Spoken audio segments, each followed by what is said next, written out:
Art coaching classes में आपका स्वागत है। आज हम इंग्लिश के कुछ बचे हुए क्वेश्चंस करेंगे जो हमने छोड़ दिए थे। इसमें पहला क्वेश्चन है, what subject did Margie and Tommy learn. तो आपका आंसर होगा, क्वेश्चन क्या है कि what subject did Margie and Tommy learn. तो Margie and Tommy learn geography, history and arithmetic from their mechanical teacher. Their education was done at home through computers and television screens, not in a real school with human teacher.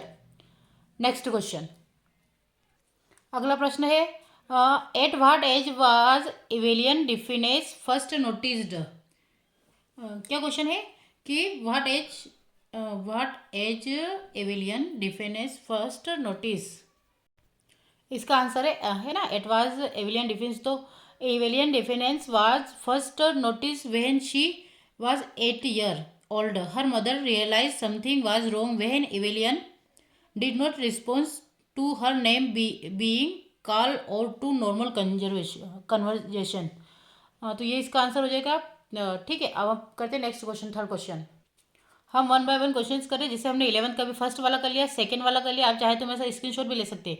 फिर third question है, why did Aurangzeb ban the playing और पुंगी। पुंगी को औरंगजेब ने ban क्यों लगा दिया था। हाँ, तो ये क्या है, why did Aurangzeb ban the playing of pungi. Aurangzeb banned the playing of pungi because he found its sound unpleasant and Srila.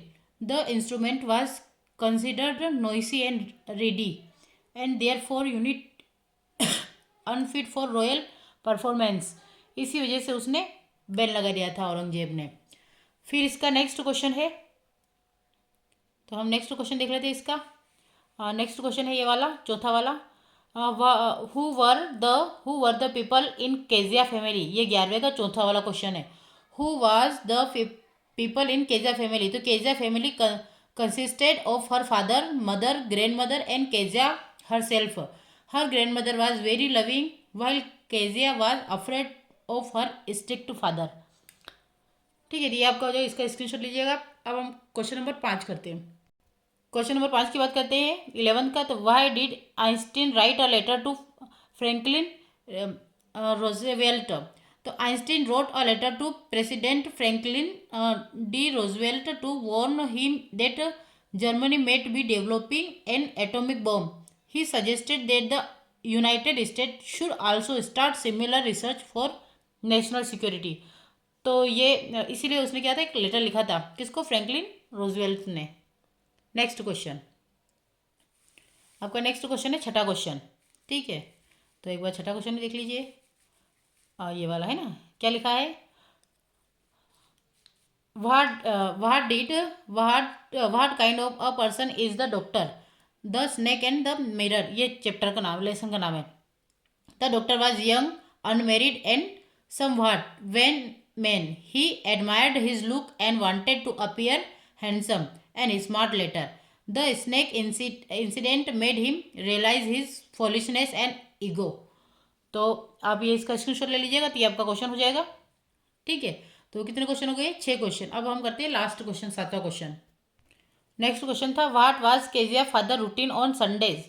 तो on Sundays Kezia's father would take rest, stretch on the sofa, read the newspaper, and sleep soundly. Kezia's mother often asked her to take care of his boats and clothes. तो यह आपका 11th का 7वां question का answer हो जाएगा। इस lecture में हम उन्हीं क्वेश्चंस को करेंगे जो हमने क्लास 9th की जो कुछ क्वेश्चंस को छोड़ दिया था। ठीक है, जो तो आप मेरे साथ लास्ट तक बने रहे और वन बाय वन स्टडी करते रहे। तो आप जो मिल गया था मैंने आपको बता ही दिया था पार्ट फर्स्ट में। अब सेकेंड पार्ट में हमारे जो बच गए क्वेश्चन थे उनको करेंगे। जैसे हमने 13 के सारे कर लिए थे, हमारा 14 का ये वाला क्वेश्चन बच गए थे। आंसर द फॉलोइंग क्वेश्चन, ये आपके 3 नंबर वाले। What sound did the doctor her, what did he think it was, how many time did he heard it.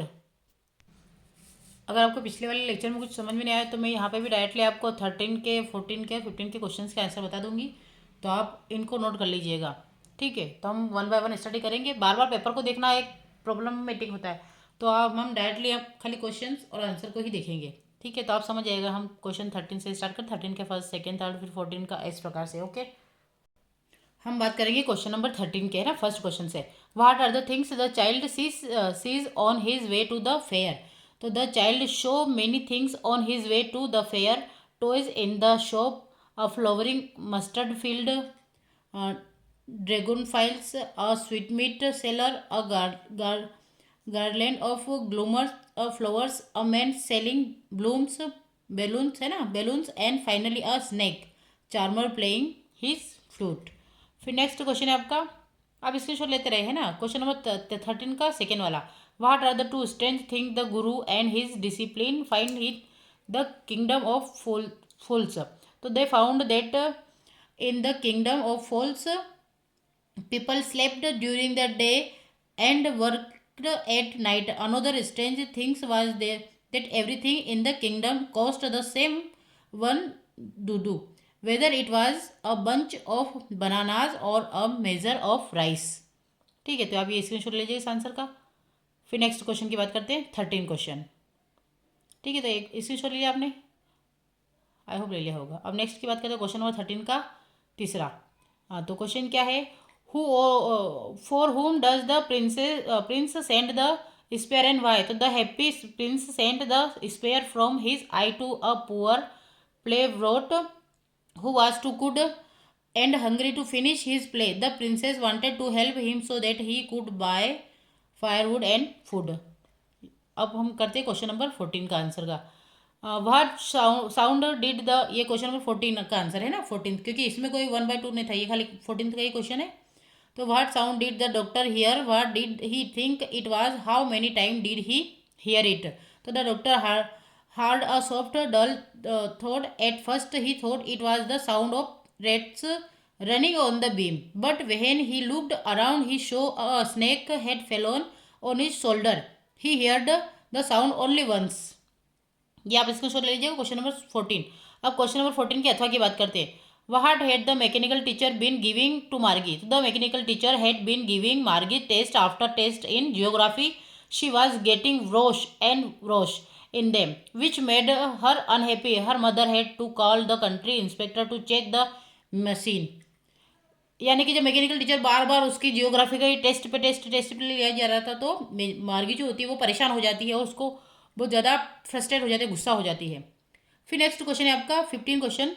What sound do the raindrops make and who are the darling dreamers the poet refers to. तो the raindrops make a soft rhythmic pattern when they fall on the roof.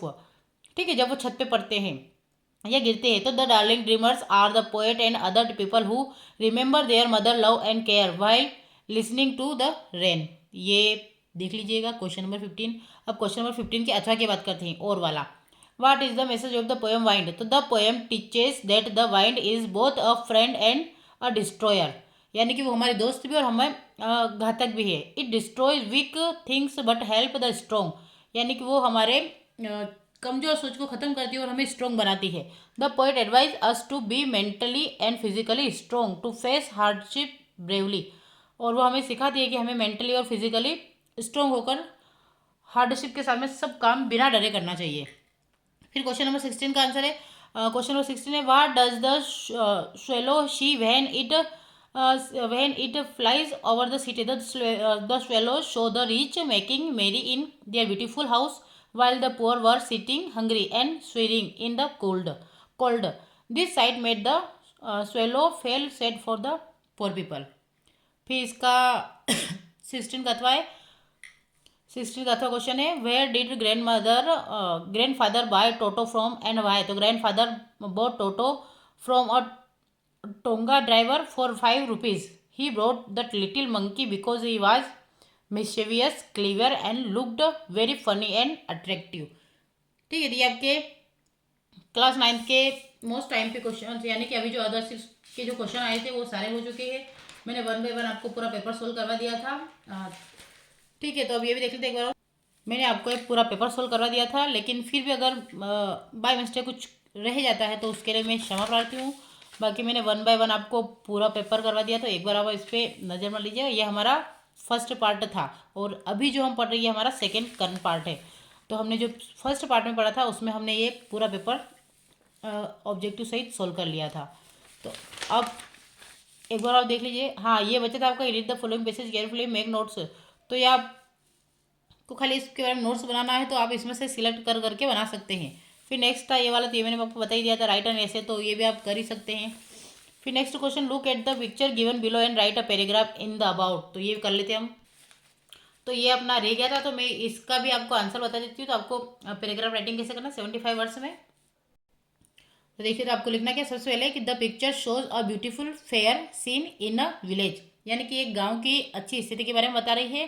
A balloon seller is standing with colourful balloon in his hand, कि जो balloon वाला यानी कि जो गुब्बारे वाला है वो अपने हाथ में रंग बिरंगे गुब्बारे लेकर खड़ा है। Many childrens are happily running toward him to buy balloon, और बहुत सारे बच्चे, मतलब बहुत सारे बच्चे उसके आसपास बलून लेने के लिए आ रहे हैं और बलून के साथ खेल रहे हैं।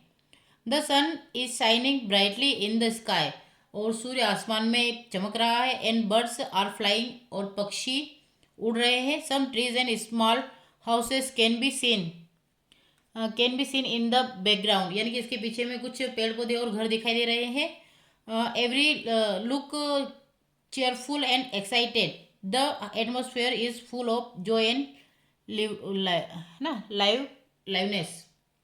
तो ये एक बहुत ही सुंदर दृश्य दिखाया गया है, यानी कि बलून वाला दिखाई दे रहा है हमें।